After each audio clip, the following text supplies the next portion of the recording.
Well, hello there, beautiful. It's Kylie Patchett here, and welcome to the Wild and Finally Fucking Free podcast. I deeply believe that the years during and beyond perimenopause are a rite of passage. All of a sudden, we find ourselves on the precipice of a life transition where our brain literally rewires and runs out of fucks to give. We find ourselves shifting identity, no longer caring what other people think, and being invited to expand into new ways of being.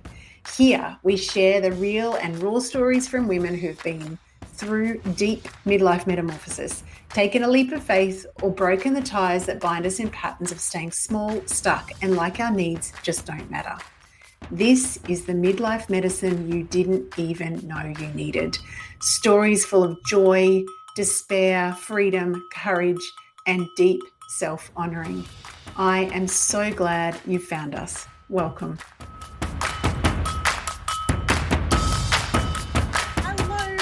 Welcome to the Wild and Finally Fucking Free podcast show. I have got an absolute treat for you. We have already been talking for an hour, so we really have to press record.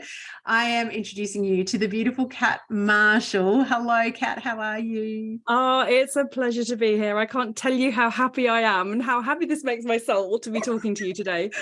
This podcast has been such a beautiful blessing for so many ways, and one of the biggest ones is reconnecting with people that I've known for years that I haven't actually talked to in the flesh for such a long time. So we are similar to the lovely Heather, who I think is in episode 2, the group of badass business babes. Badass business babes from Bali. From Bali, yes. So what do we work out? When was that? I think it was 2000. Do you know what year? It's either 13 or 14, maybe. Yeah, okay. It's all kind of bled into one for me, so I'm not quite me too. Sure. Yes, and we were just saying, wow, a lot has happened in those years. Yeah. Many evolutions. Yes. Could you introduce yourself to our beautiful audience? And we are going to dive in because, yes, you have so much freaking gold inside of you to share. Oh, bless you. Hello, everyone. My name is Kat. I'm a mummy to 2 little boys, Marshall, who's now 6, and Colby, who's now 4. I live in rural West Wales, which is in the UK. And I have a lovely and fabulous partner called Will, who is a firefighter by day, and basically a street luge extreme sports nutcase by any other time. Love it. In my personal life, I guess we'll talk about this today, but I've been on a cancer journey for 3.5 years with my older son, Marshall. Mm-hmm. In my professional life, I suppose you could call me, I've got nicknamed a Fearless Fairy Godmother. So we'll talk about that as well. And yeah, I'm here for the ride. So let's dive in. Far out. Let's dive in. Okay, so already in the last hour before we started recording, which we really should have been recording, we have been talking about, oh my God, extremes of emotion, how to sit in the middle of something really fucking trying and not lose your shit at the same time, the deep gratitude that you already feel, the balance of family systems. Where do we want to start? Oh my God. I think, do you know what's interesting to me, even seeing you now, is obviously we went to Bali, and Bali for me was one of the biggest turning points in my life, and such a huge adventure. And it just kicked off such a huge personal evolution and growth plan. And I think I look at it now and I think, wow, we're coming at 8 years, maybe 7 or 8 years. Yeah.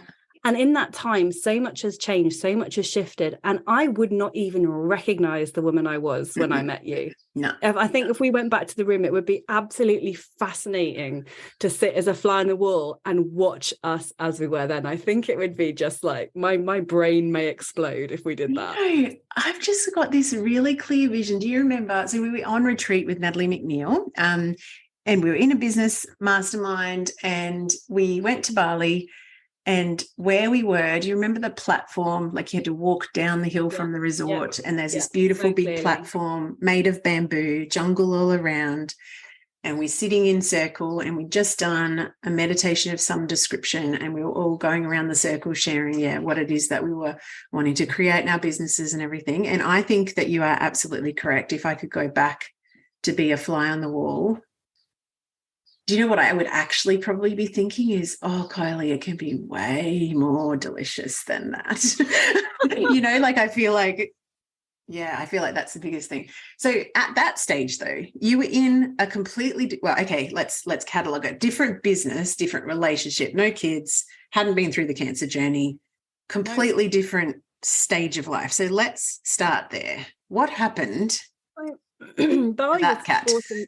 Bali was awesome. So the reason I ended up in Bali was that I'd had a very settled life with a gorgeous partner called Andy, who was wonderful and sweet, and we bought a home together, and we had both had wonderful jobs, and we went to like garden centers on the weekend and bought plant pots. And then he asked me to marry him in a fairy tale style when we went away for the weekend, and he got a sports car and it was all glorious. And he said, will you marry me? And I said, yeah. And then I got back in the car and I thought, ooh, not sure I'm liking this. No. And that was my first taste of having a kind of massive intuition that something was not right for me. And the reason I ended up in Bali was like, we ended up splitting up. I lost my home, my kind of job I'd already given up to set up a business, so I had no income. My relationship, my social circle, any stability I had, like everything imploded over the course of like, it felt like overnight. It was probably like 3 or 4 months. And I ended up sitting on the floor of my rented house because I moved across the country, just going, what the bloody hell do women do when they're nearly 40?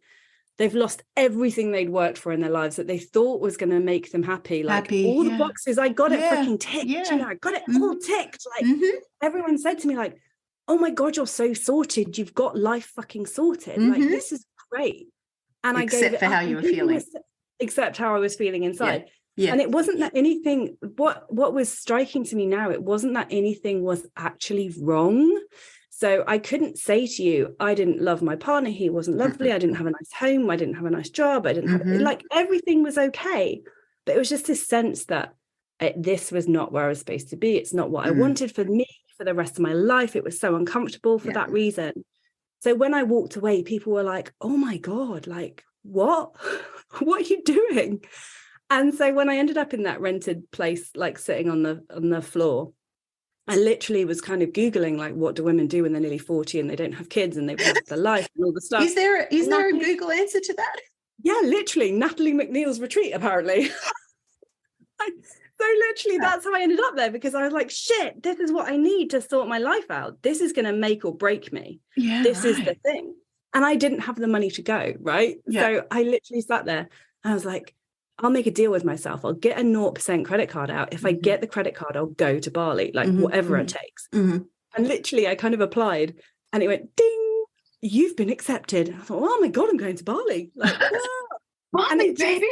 Yeah. So I ended up coming to the other side of the world to meet an incredible group of women, which you were included in that. Yeah. And it really opened my life to things I'd never, ever experienced before in my life. We did all sorts of stuff, from like gorgeous raw food, yoga retreat style stuff to business planning and life planning around your soul and your joy and all these things. I was like, oh my God, that's a thing. And moped adventures and cocktails and all sorts of stuff. Crystals and energy healing and Balinese healers and sound healing and therapies that I never knew existed. And yeah, it was just glorious.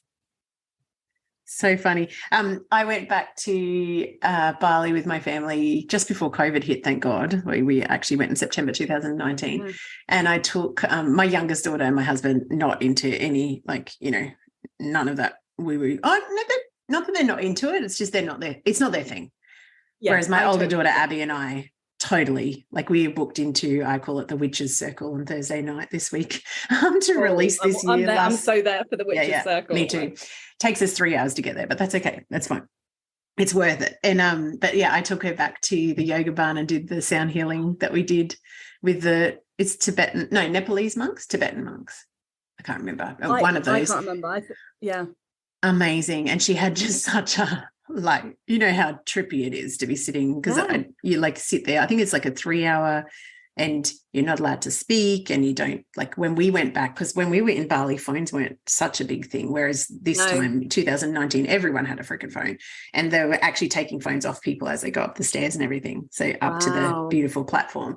But yeah, this 3 hours experience of just marinating in this amazing healing energy and having these, and she went on this big vision, and yeah, she was just like, her eyeballs were like saucers. It was so cool. It was so cool to share that with her. Yeah, I felt the same about that trip. Was such a expander for me. There's just so really many was. on so many different levels of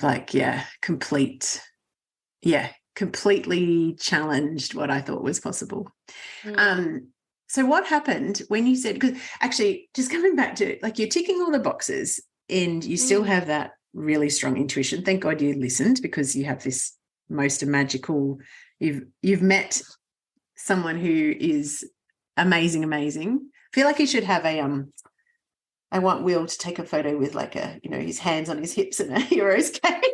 That should be part of his luge uniform, surely. A cape flapping around. I think we can work on this in the new year. I think so. Yes. Excellent. Good. I'd like the photo for the podcast.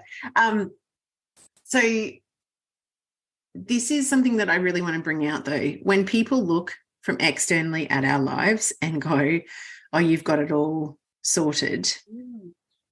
There's something in that sometimes makes us feel like we should be convincing ourselves that we've got everything that we want. And I hear that all the time from clients. It's like, why am I not happy? I should be happy. I've got the job, I've got the husband, I've got the kids, I've got the house, I've got the car, I've got the bloody blah, like fill in the list, whatever the bullshit list is that we think will be happy. It's the when I get this, when we move to a bigger house, when I get this, when I get my promotion, when I meet the man of my dreams, when I do, No. So you're on the floor, you decide to go to Bali. What happens when you come home? What does that open up?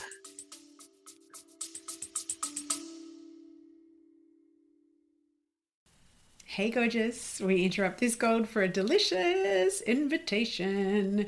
If your whole body has been whispering more lately, more voice, more truth, more satisfaction, more clients of the soulmate variety, more cash, more you, then this invitation is for you. Potent, my sister mind is officially open.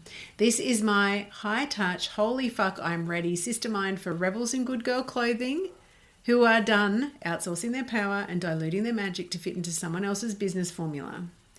If you have been craving a space where your strategy, your voice, and your energy all get to be offered, honored, refined, and amplified, this is it.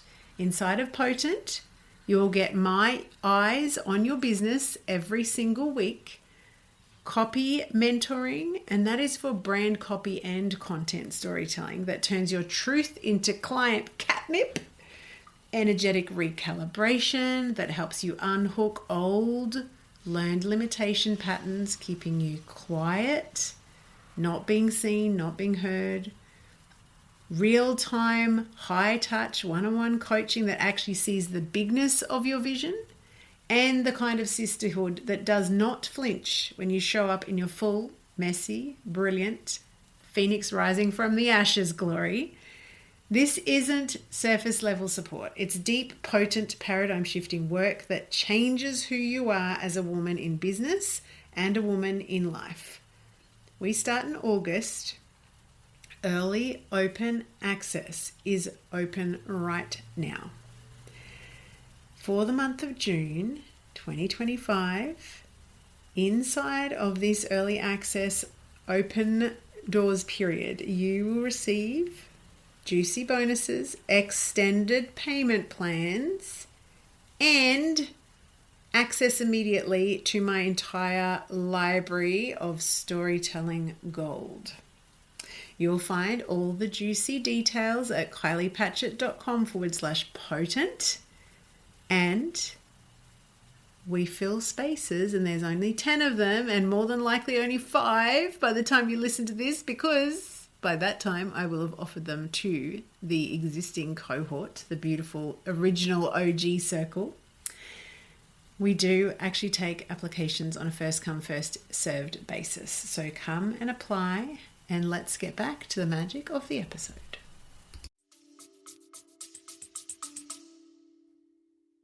It's a really good question. It took the shoulds out, actually, because what I realized, I think I went back to my old life and I fell back into it. And then I was doing things I thought I should do. So I thought I should meet somebody new. So I was going on dating apps and I was going to, meet guys, and they were all nice and stuff. But I was like, God, you're so dull. Yeah. Yeah. In the nicest possible way. And you are anything but dull. Oh, thank you, darling. And so I thought, sod this, I'm just going to do stuff I love. I'm going to just do stuff I love, whatever it is, whatever calls to me, I'm going to do it because it's just what I want to do. So I went back to, hadn't really given it up at all, but motorcycling. I do a lot of riding motorbikes, and I freaking love riding motorbikes. So I was riding my motorbikes. And I also had, from a previous life, a black belt in karate. That's right. I forgot that. Yeah. So I thought I would go back to finding a club and do some mixed martial arts. So I went around a few clubs and to see what I fancied. And I went to this one club called 12 Gauge Mixed Martial Arts, which was in Stockport, Manchester, which was in kind of this big old factory building, this kind of old mill building in an industrial estate. So it's like already looking, you're getting the kind of picture of this place. Yeah. And I went in and I met Matt, the head coach guy. He's like, come for a trial, it'll be fun. And, just come and meet the guys. So I walk in and I'm like, I can do this. I can totally do this. I'm a woman in her power. And I walk in and there's probably 18 massive blokes in very tight clothing, all dark clothing with words like killer and extreme on it and stuff like that. And I was a bit like, oh, hello. Hi there. Hi. And he said, well, don't worry, do you want me to go and get Amy from the office? She can partner with you. And I'm like, no, it's fine. I've totally got this. And that was the first night that I met Will, my lovely other half. He was my partner for the night. And we just started chatting from that moment on. So it just sort of started from there, really. And then a whole load of other magical coincidences happened, some of which links back to Bali, actually, funnily enough. Oh. Yeah. Oh, I did not know that. Yeah. So I met Will and we just basically started seeing each other. And it was all just completely out of the blue, really. Completely out of the blue. And to be fair, I don't know whether I should say this or not, but it is sort of kind of public knowledge. He had a girlfriend at the time, which I obviously was not impressed with because I said, look, what you choose to do in your time is your thing. I'm not approving of this situation. Yeah. But to be fair, I'd had quite a rough ride and I was a bit like, look, you're 10, 11 years younger than me. Let's just go out. If you want to take me out for a meal or, whatever. Yep. Crack on, I'm here. I love it. So, and we were sort of brought together in ways that I couldn't have expected. And actually, fast forwarding a few months after our little adventures together, I found that I was pregnant completely unexpectedly after thinking that I actually wasn't going to have children. I'd had massive grief over not having children. I thought I'd completely missed my window. I could never get pregnant.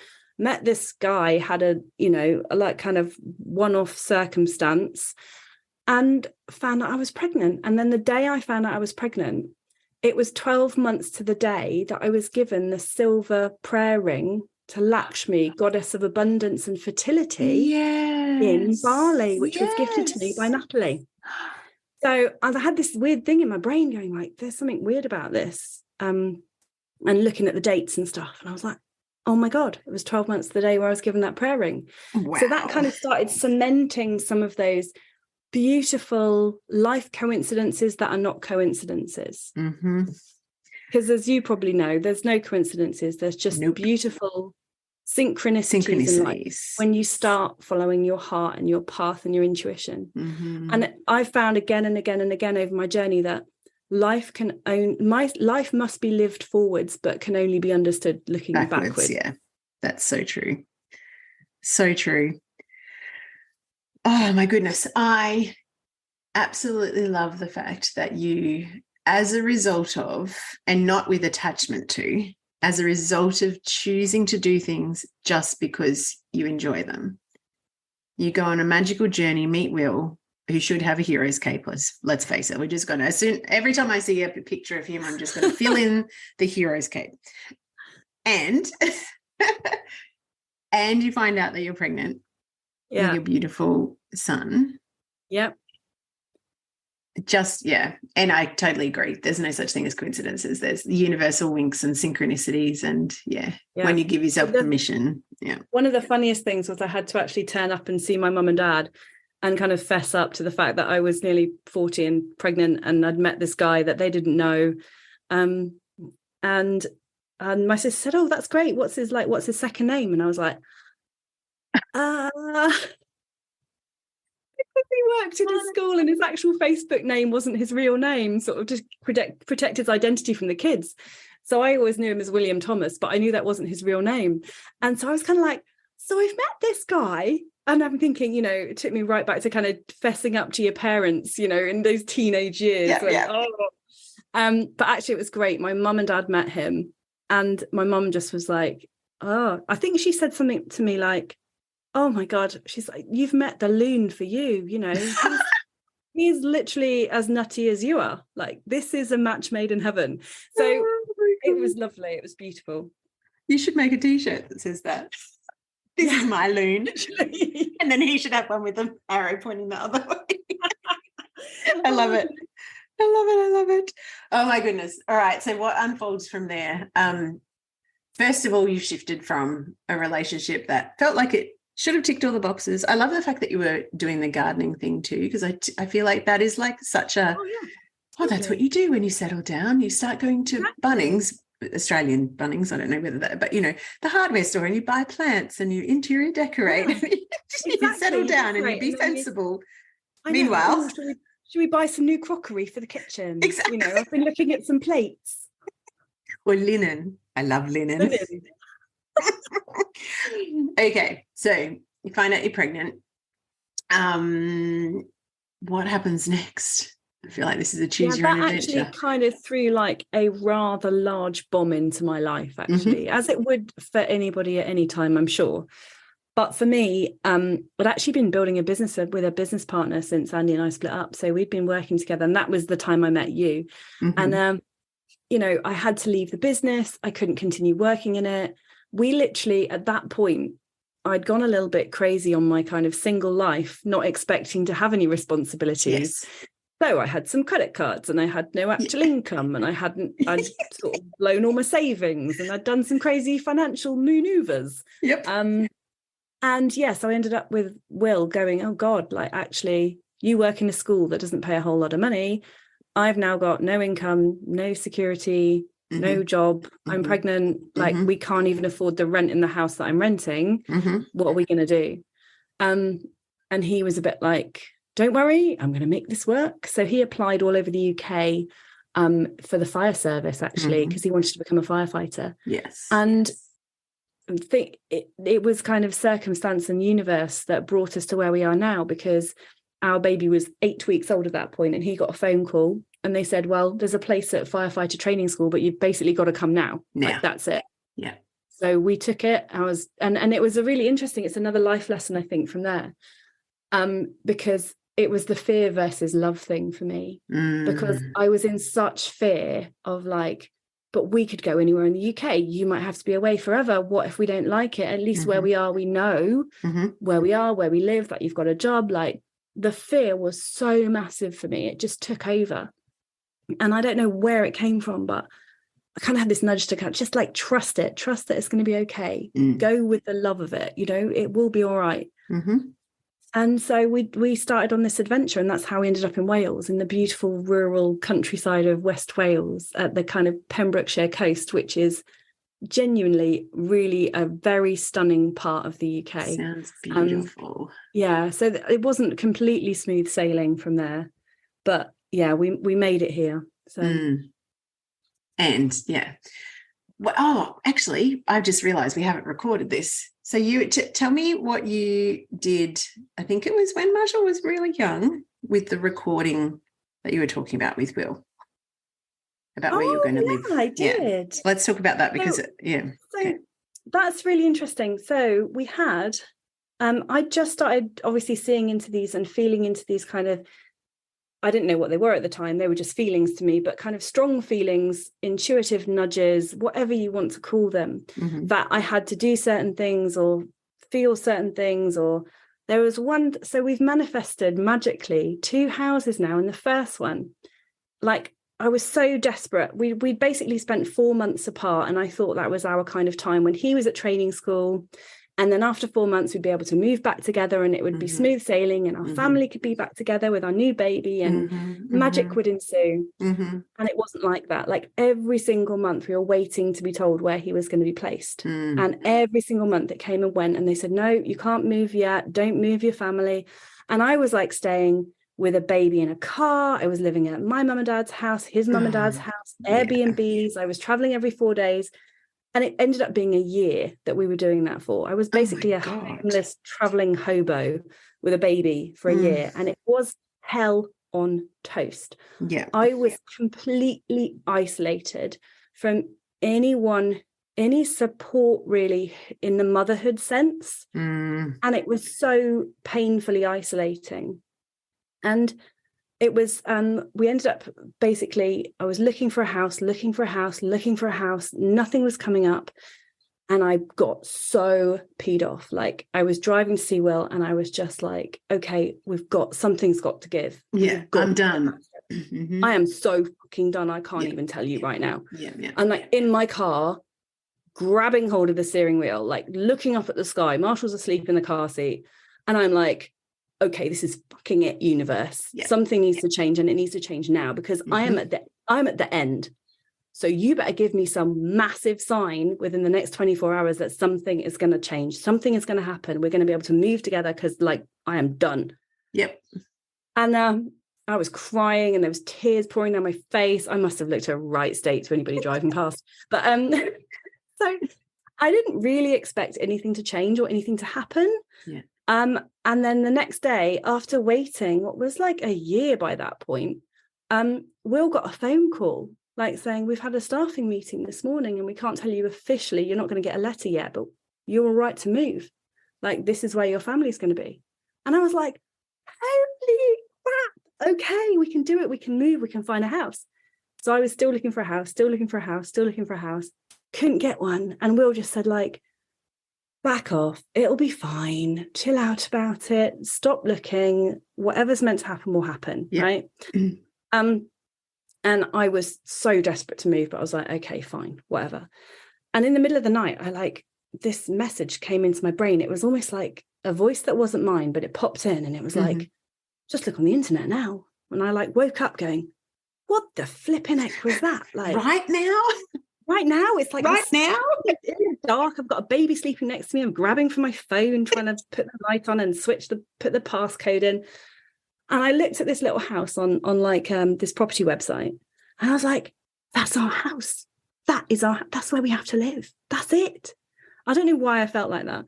Anyway, so magic ensued, and we got this house. And it was really funny, because I basically said, yes, we've got no ties. Yes, we can move any time, thinking we can't move any time because I've got like not enough money to pay for this and all the rest of it. And Will's away in Brazil for a month. And they said, I'm really sorry. We're going to have to put it back a month because it's not going to be ready. We're going to carpet it, paint it for you. So sorry to inconvenience you. Oh, phew. Anyway, so we moved into this house. It was beautiful. And that was 111 Tudor Gardens. Oh, and of course it was. First experience of magical manifesting houses in our life. And actually the house we live in now, which we bought a few years later, was also a magical manifestation. But I think we've probably had enough house stories for now. So yeah, we managed to settle in West Wales, and it's been brilliant. It's been amazing. So good.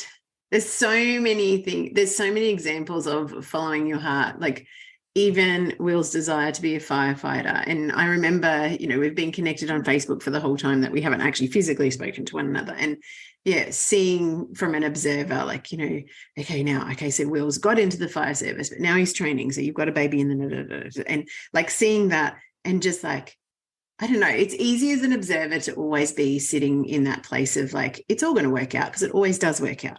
But when you're in it, and like you said, the fear, I've actually got something right next to my bed that says fear trumps love every time. God, I just said that back to front. Don't manifest that one. Not fear.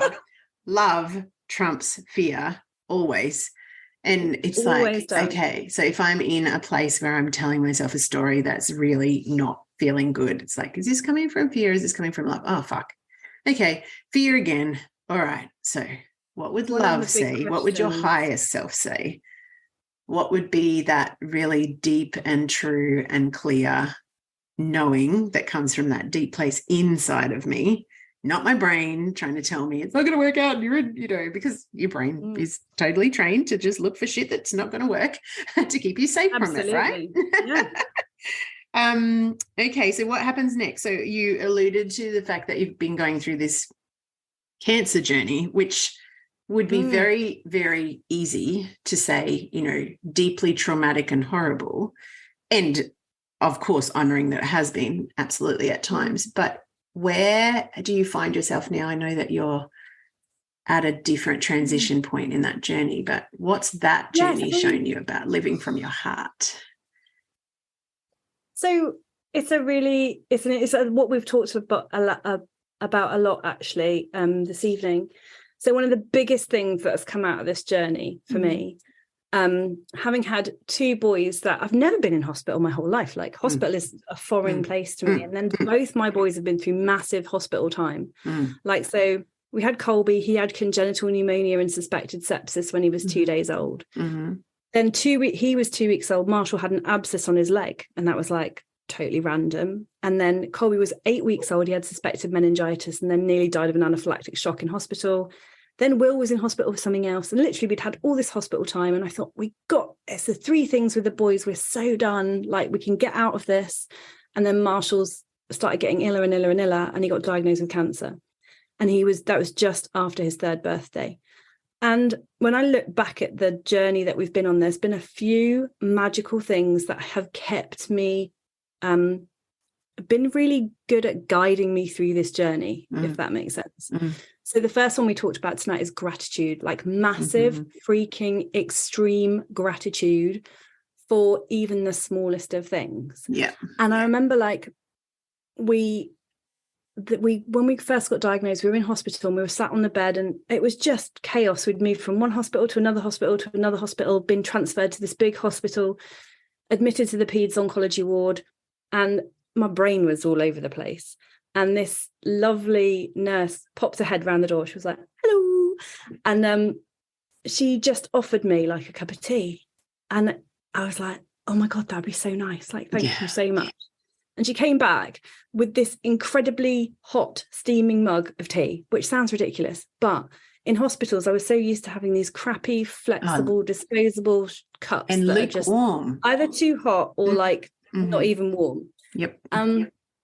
And she put this cup of tea in front of me, and I was just I could have hugged her and kissed her and leapt up and just put my arms around her because she was just this beautiful, warm person who brought me this cup of tea. I looked at that tea and I was just like, oh my God.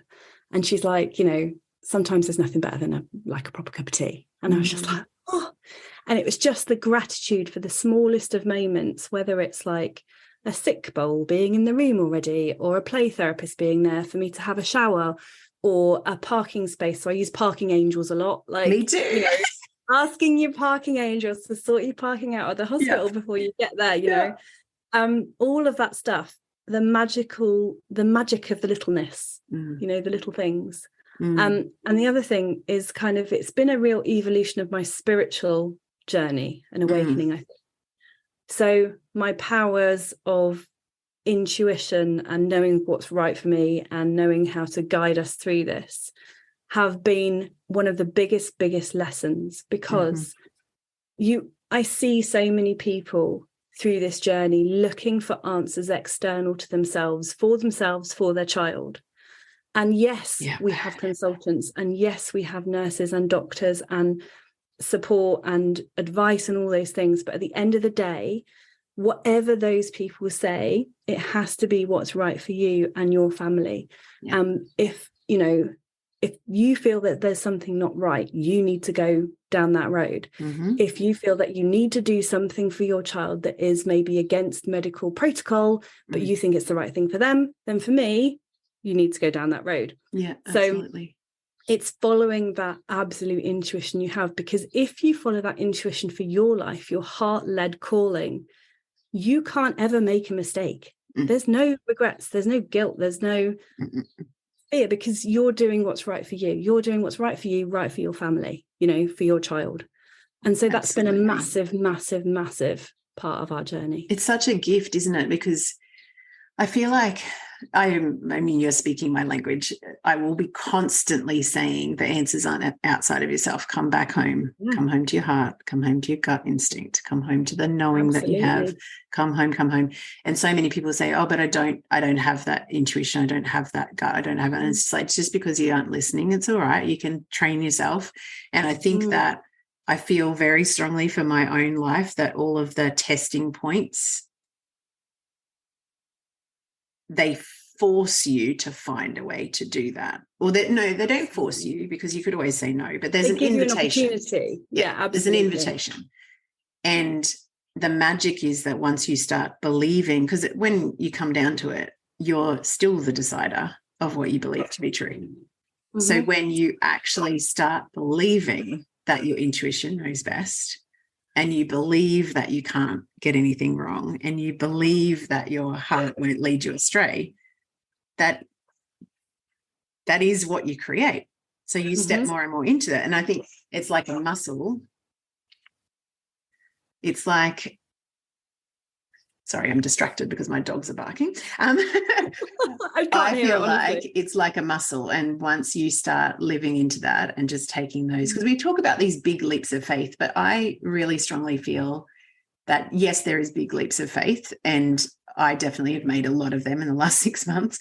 But there's also the tiny decisions that you can use as that turning, just that 1 degree towards. And we were talking before we started recording about something that you said, I'm not even going to let myself go there. And I think that that is actually a really important thing to understand, is that we still can choose where we allow our energy and our thoughts to. Even in the most horrible, darkest, deepest moments of despair, we are still at choice.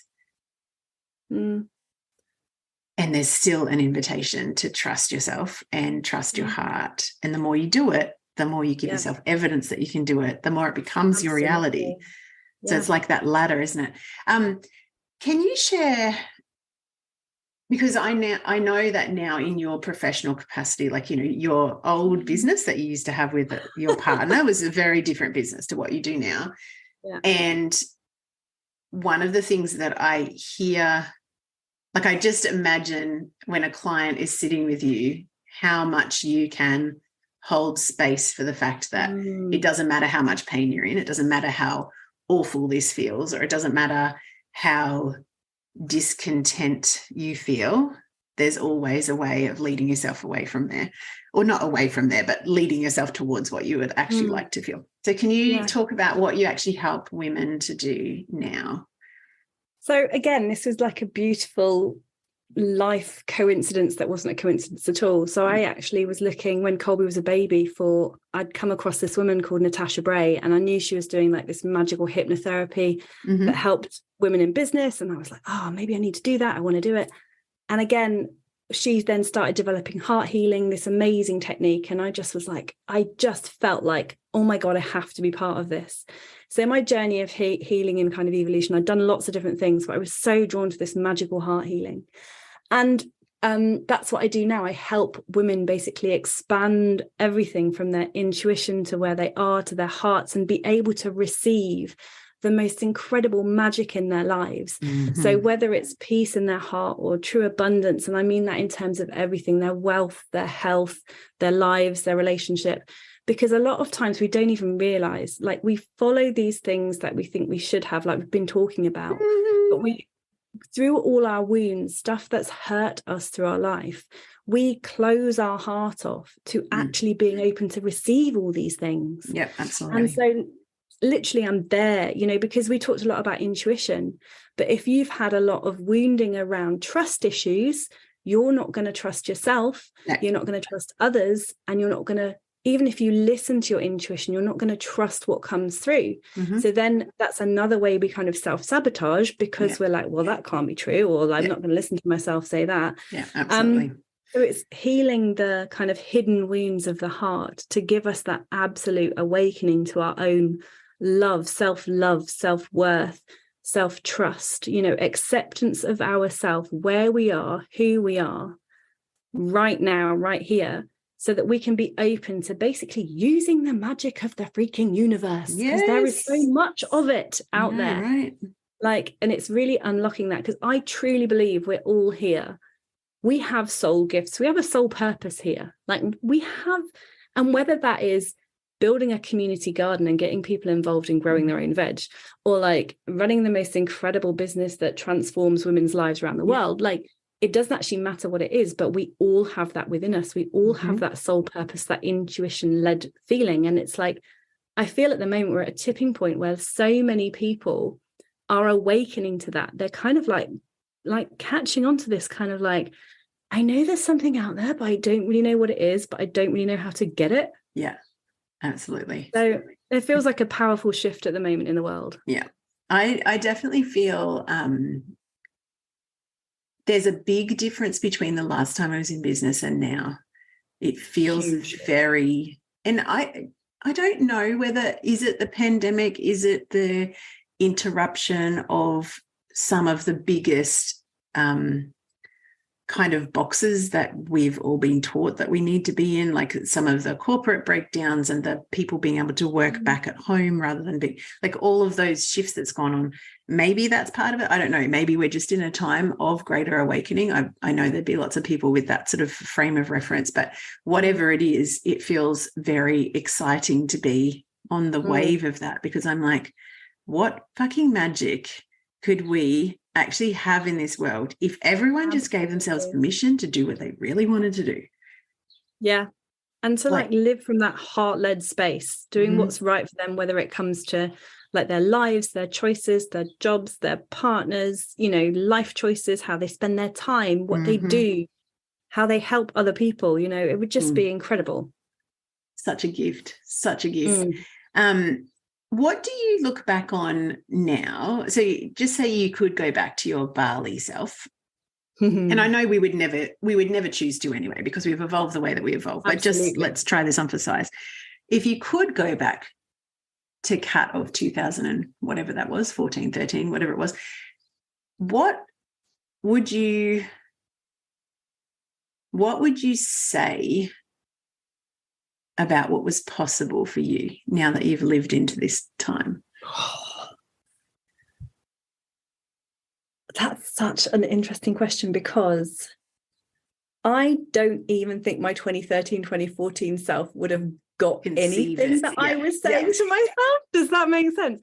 Yeah. I would have said because I could never, a lot of the women I work with, and me back then as well, I could never imagine how my heart feels now and how much, it sounds really kind of corny. I'm trying to find really good words for it, but soul-led joy I have in just living in the life that I have now, being grateful for the children I have, being grateful for the home that I live in, being grateful for my amazing, wonderful partner who comes home and is funny and light and laughing and joyful, and just the simple, it's such a feeling thing that I would have found it so hard to even explain what's possible, because everything for me in my life comes from that. And it's just such an expansive, amazing feeling when you can actually feel calm and peace within yourself that you never even knew was available or existed. I don't think I could have even found words for that. No. And then the magic that's available is just utter magic. I mean, I had an example of honestly, the magic that is available from people, between people, in synchronicities of amazingness is truly, when you start tapping into that, it's mind-blowing, genuinely mind-blowing. I had an experience the other day, and good stuff just happens when you're in that space. Good stuff happens, more good stuff happens. And yes, we might be going through the darkest of times, but those brilliant pieces of light break through. They shine through. And you see them and you notice them, and they bring you up.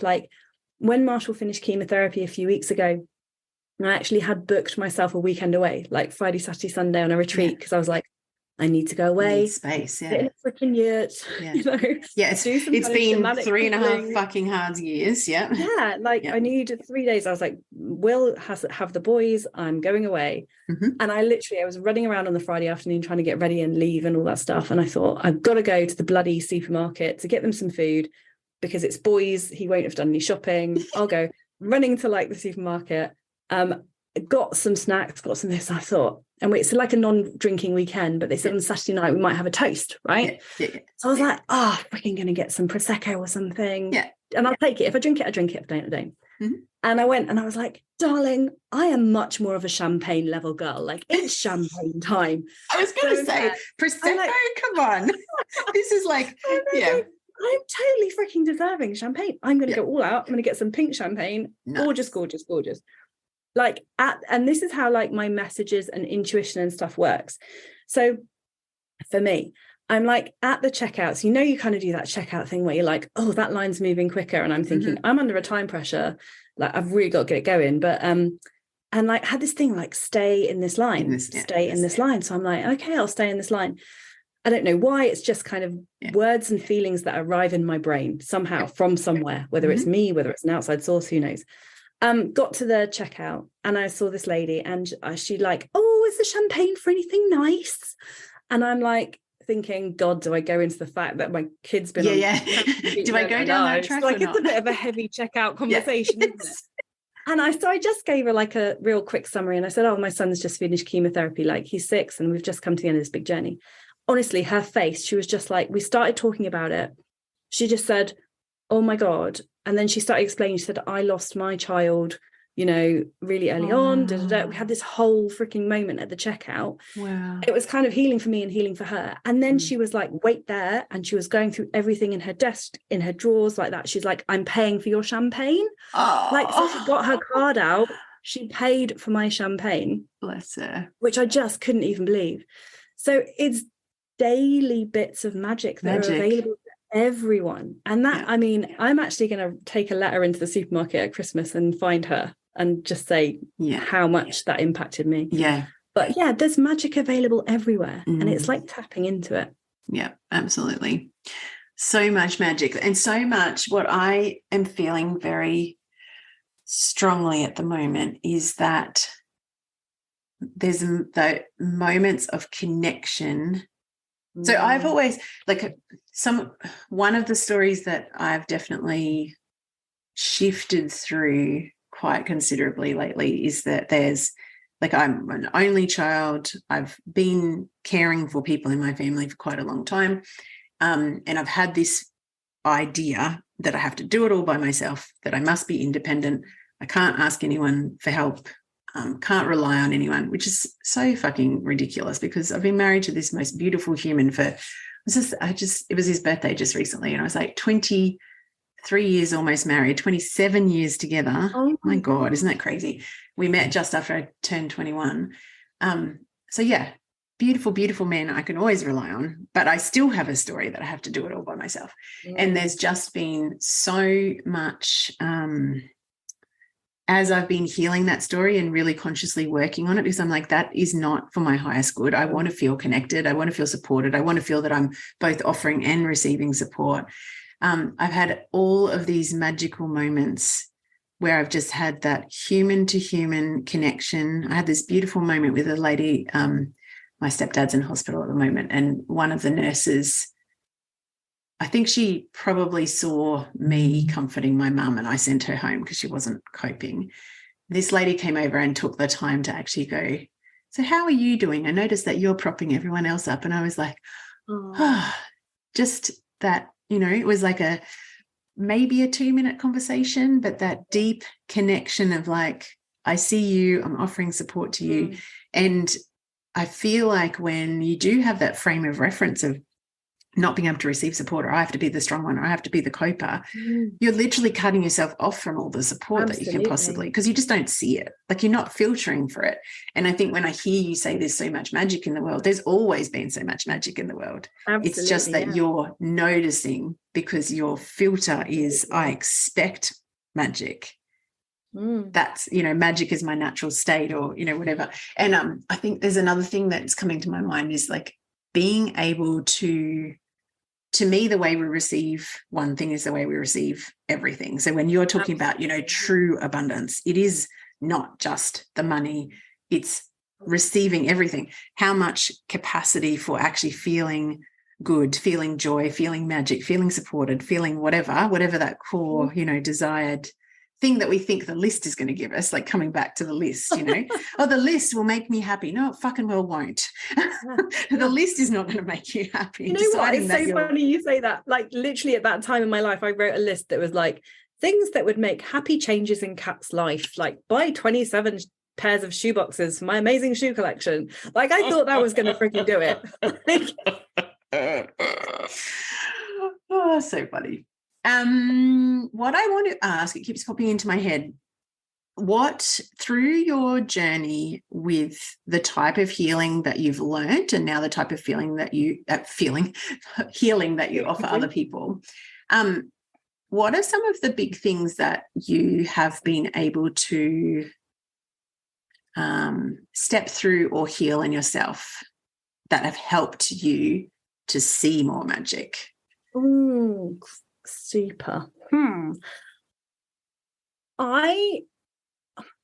One of the things that I think a lot of women struggle with, me in particular, was my own view of myself, my self-love, my self-confidence, my self-worth. And it's a real classic one, isn't it? It's like, but the old chestnut. That old chestnut, but it's so true.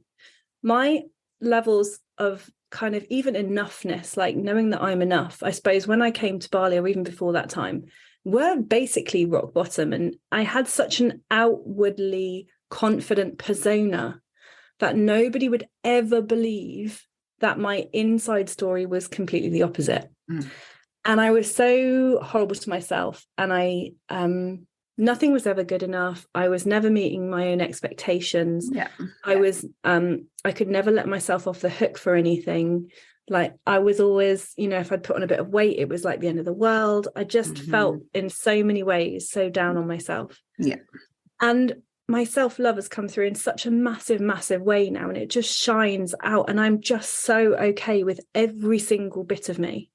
And that just has transformed my world beyond belief. So that one for a start. And then the other part to it is trust, my trust in myself. We talked about trust, intuition, wounds. I had this kind of spiritual journey going on in the background where I literally went to see a healer because I needed energy healing. And she's become one of the most pivotal, most incredible supports for me, and also a teacher for me over the last few years. So I've got into Reiki and angelic Reiki and spirit guides, and I ended up I was going to do like a meditation course with her. I thought through all this going on, I was like, great, 6 weeks of meditation, absolutely cracking, that's what I need. So I turned up at her house on a Friday night. She's like, hello everyone, welcome to 6 weeks of mediumship. And I was like, no, Ruth darling, I'm here for meditation. No, you're not, Kat. We're doing mediumship tonight, but you're here for a reason. So sit down again. Let's go. And so you're like, oh no, I didn't read the flyer properly. It was a different N word. I was just like, Ruth doing it. It'll be amazing. I'll just go. That's so funny. Obviously took it well. It went somewhere. So I ended up on this, and that started a mediumship journey for me, which was like 2 and a bit years ago now.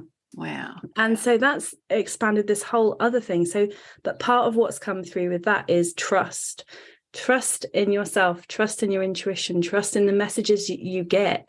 Like I've spent so much of my life logically looking for the answer, looking for the evidence, looking for the pros and cons, looking for the logic in circumstances. But logic can only take you so far. And actually the beauty is beyond the logic.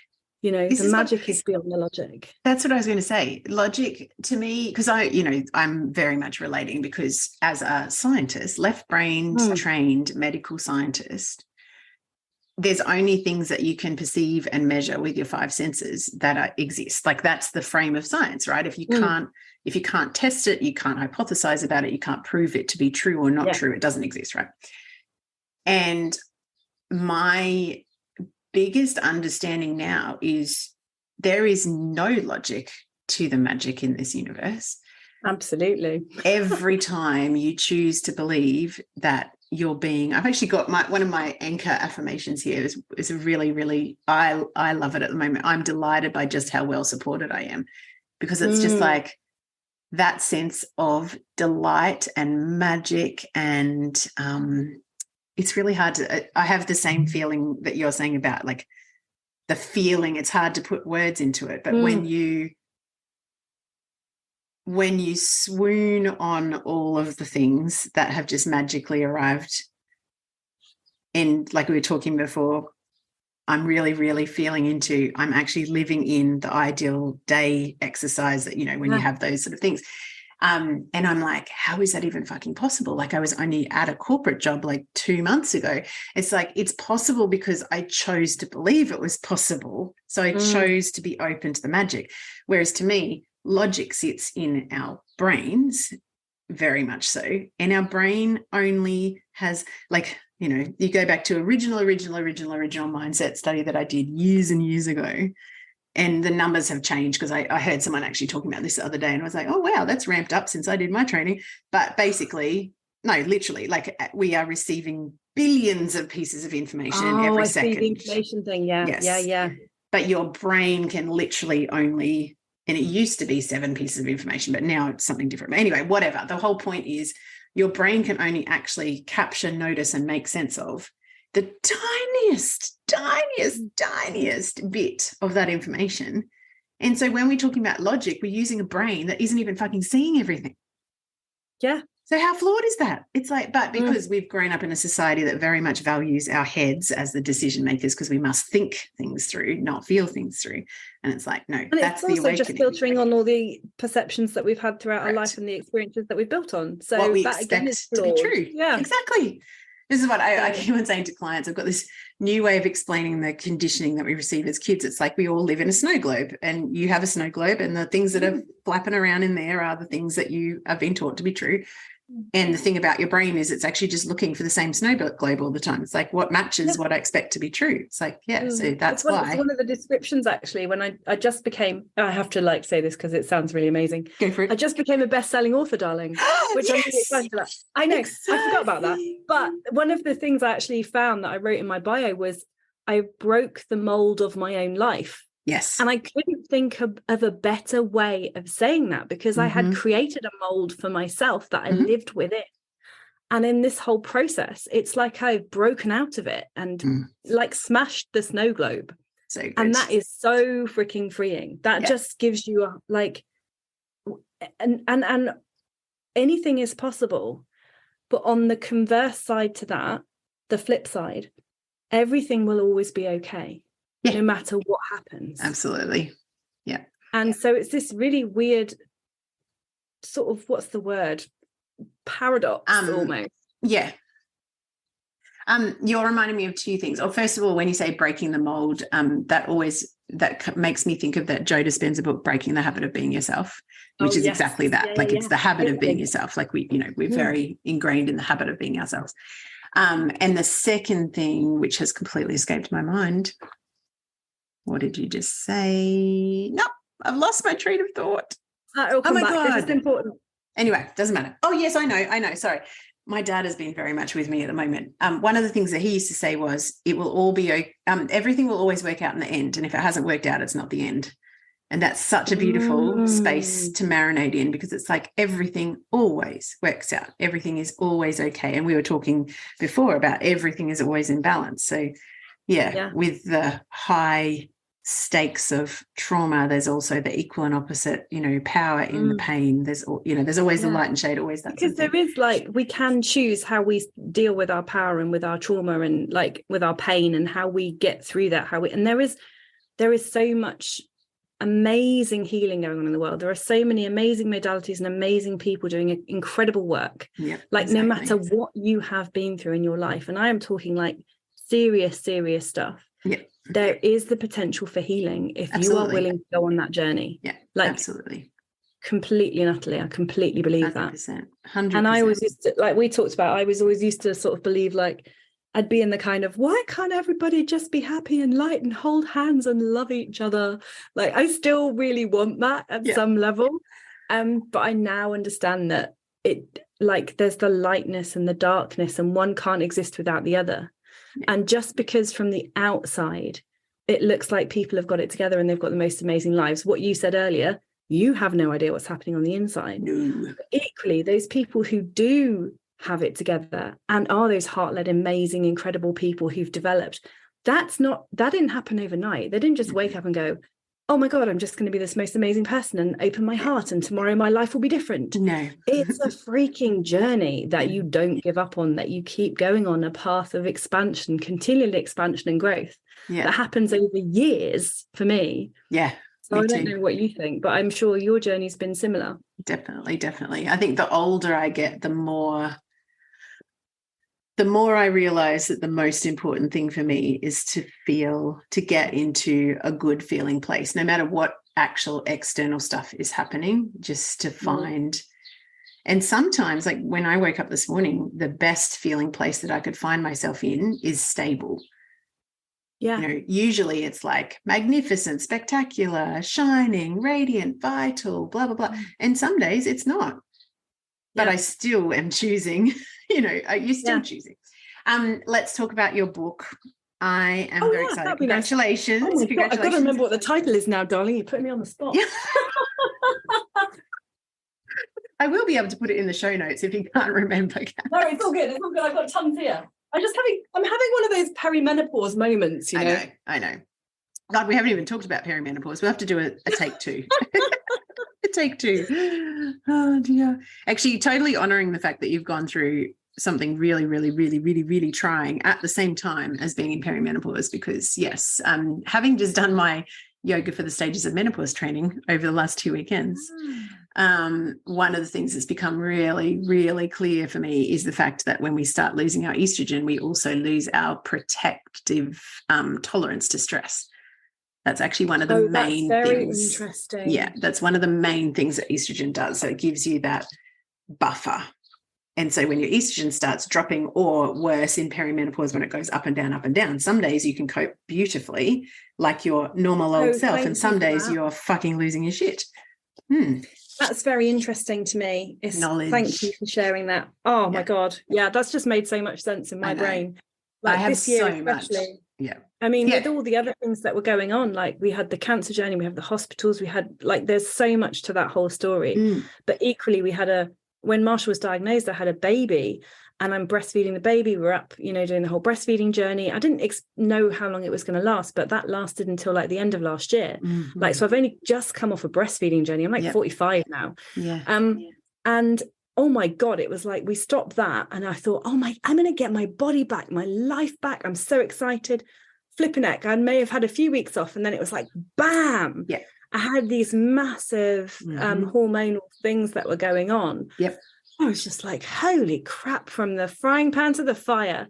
I know. And this thing that astounds me, well, it doesn't really astound me when I actually think about it, but all of the stuff that I've learned in I'm still in the middle of this training, but already I didn't know any of it. I'm a fucking biologist. I should actually, of all people, I should be aware of some of this, but I really am not. And so I look back now, I identified that I was in perimenopause when I turned 47, which was January this year. But when I actually look back, there's also a stage just before perimenopause, which they're now describing as late reproductive stage, where you can still have normal regular periods, but you can get all of the other things. So much higher anxiety, much less stress tolerance, feeling warmer than you normally would. Not enough to call it a hot flush, but just, so there's all of this stuff that I just don't think that generally we're very aware of. And then, So when you are going through stress, or I definitely identify going through stress from the terms of having 2 teenagers going through,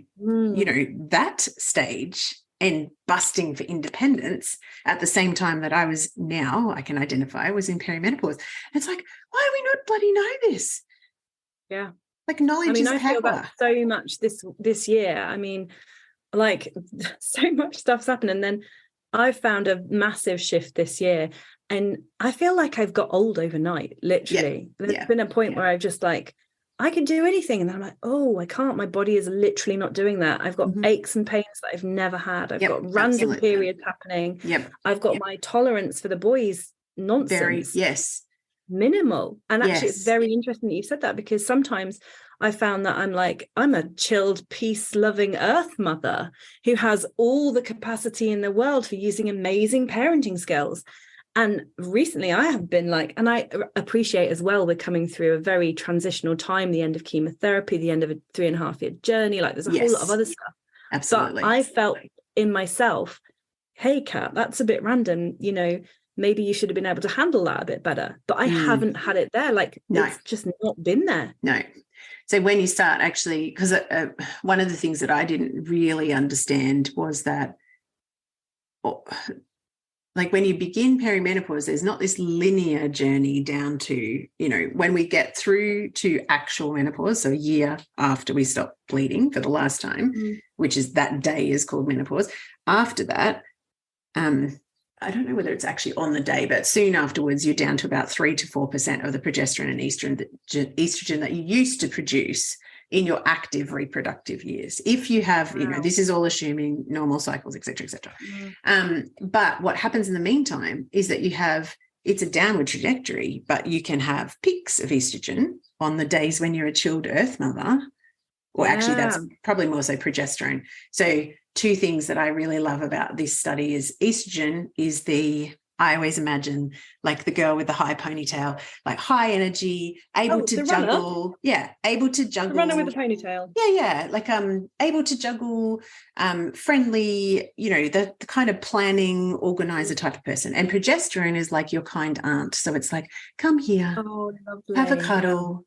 Do you need some sleep? Do you need some pumpkin soup? What do you need? And so you imagine that those are both going up and down, but on a downward trajectory. So some days you will feel like the earth mother because progesterone is there and you're good. For me, one of the massive things was understanding that I was actually my normal self in the first part of my cycle. And then in the second part of my cycle, which is actually when my progesterone has been lower, I am like a psychotic fucking crazy person. Until I understood. I thought to myself today, I'm going to have to start tracking it. Because I Yes. was really, really good at it. But with everything, I've kind of got out of the habit of doing things. And I literally felt today I have to go back and start tracking everything just so that I know where I am and I don't turn into this horrific woman. And, it's really difficult as well. My boobs are killing me. One of my boobs is killing me. And I'm thinking, God, we're months off of breastfeeding. Is this to do with breastfeeding or is it hormonal or what is it? And then you go, maybe I've got bloody cancer. That would be brilliant. In your brain, come back. Yeah. I will delete that story now. Thank you very much. Yeah, bye. But it's just all this stuff, and life doesn't stop happening, does it? Life continues on.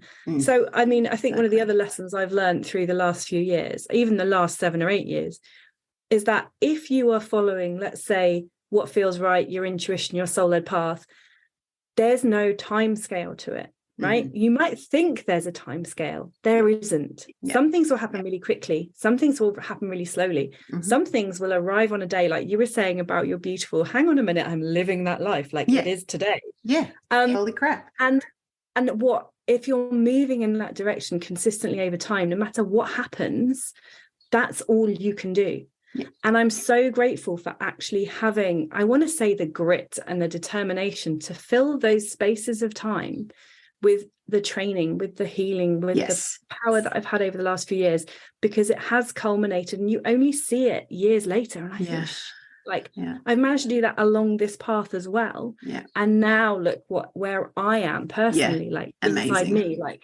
holy cow. Yeah, amazing. Which leads us back to the book, because the book is all about this journey. Yes, I know. Sorry, went on a perimenopause rant. It's one of my exciting stages of learning at the moment. I feel very, very blessed to have come across a mentor that I really connect with, because one of the things that has become really clear to me is it's, again, that opportunity. There's an invitation to self-love and self-acceptance and surrender to what is in the stages of our life, just like we expect that kids are going to go through teenagehood and then grow into adults and then have different lives. You know what, that's beautiful. So one of the we will get to talking about yes, I know, sorry, I've got it on my desk now, I can't forget.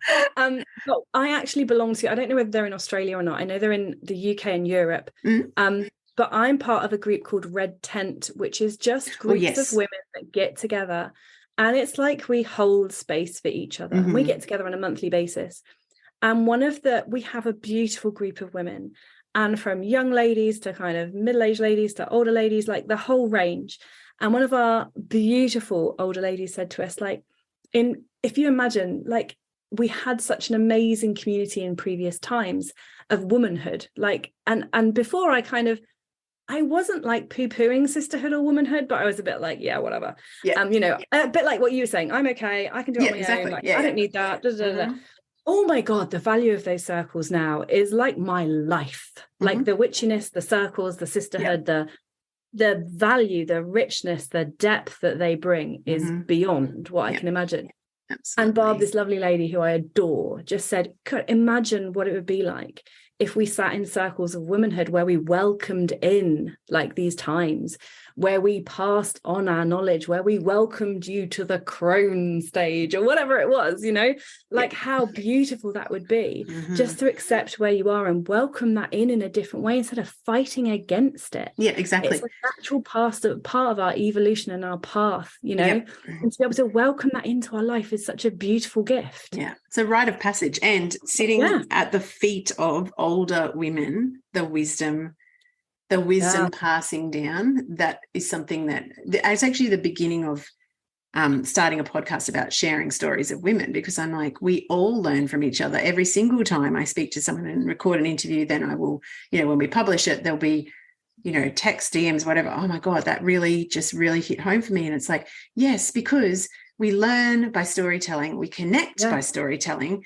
and by sharing our stories, we're actually inviting other women, because there's been a lot of stories on this podcast where people have said things out loud that they've never actually said ever before, like deep shame, deep guilt, deep whatever.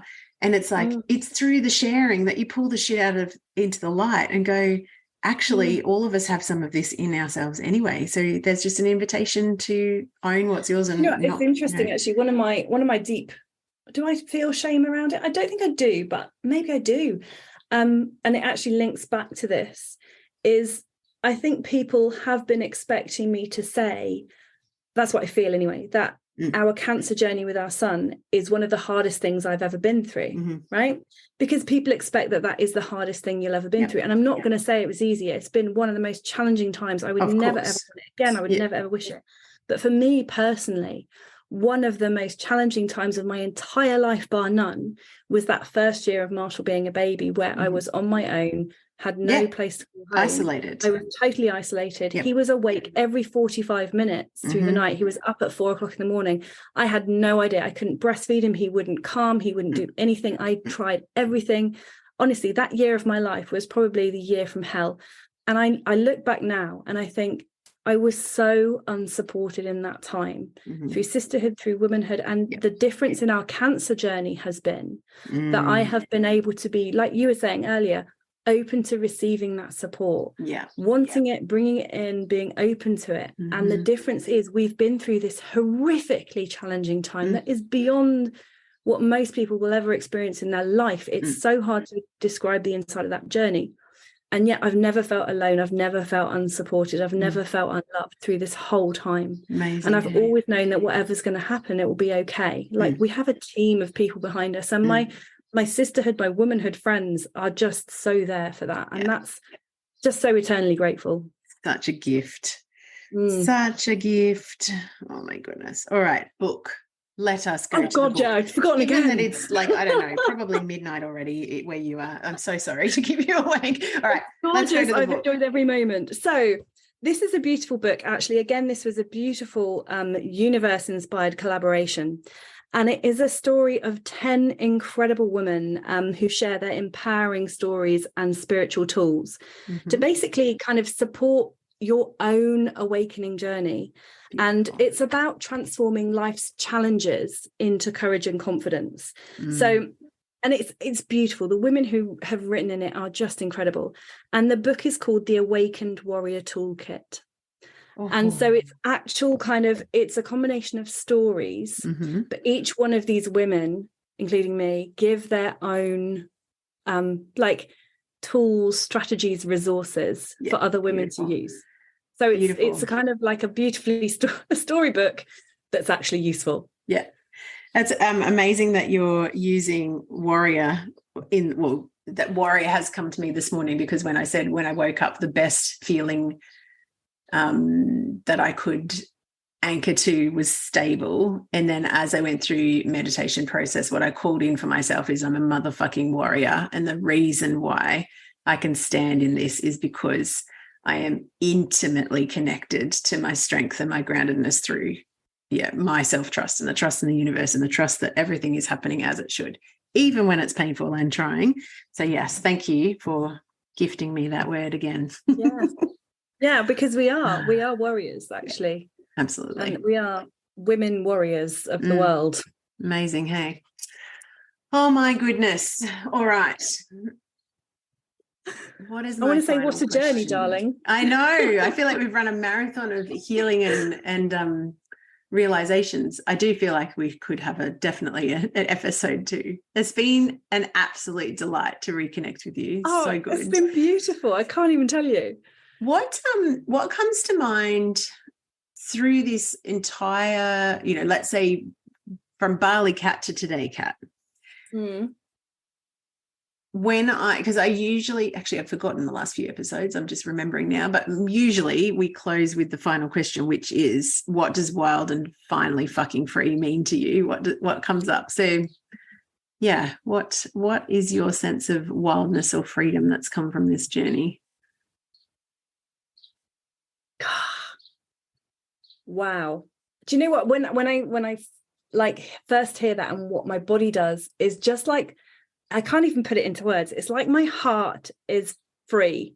It's like this explosion of my heart. And I just know that, and that's very difficult to put into words. That is the difference between me now and Kat back then. Yeah. I was locked in a freaking box somehow of my own creation. Yeah. And now wild and finally fucking free is just such a gorgeous, expansive, heartfelt, radiating pulse that just comes from my insides, and radiates around the world. That's how, I can't even explain it in words. That's how I feel. That's how that finally fucking free feels to me. You've actually just reminded me when you actually used the word free when you were saying like the old stories of self-love, self-confidence, self-worth that were so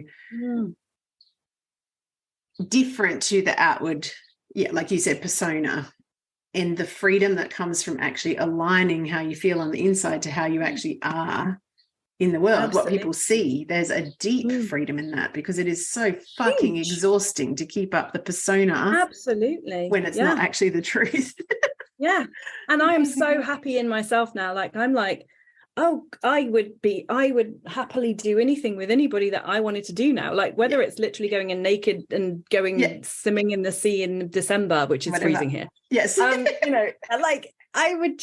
good with all of it, you know, the whole ride, the whole adventure, and me in that, and it's just a very, very freeing sense of, yourself. Yeah. Ultimate freedom. Kat Marshall, you are a fucking joy.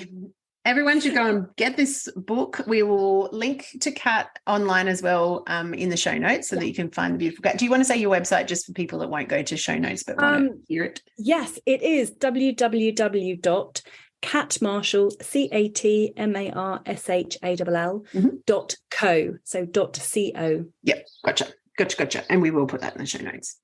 Thank you, my love. It's been an absolute pleasure. You're a bloody legend. I think we need to have a Bali reunion online. I genuinely think we should. Absolutely. I'll get up the bubbles for that one. All right, my darling. Thank you so much. You have a fabulous day.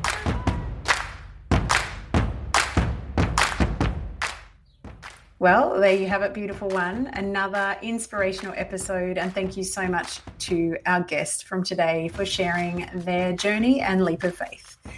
So many takeaways, as always. I would love to know what your favorite thing that we discussed or that hit you between the eyeballs to invite you into your own expansion or leap of faith was. Share it on Instagram or Facebook. You'll find me at Kylie Patchett.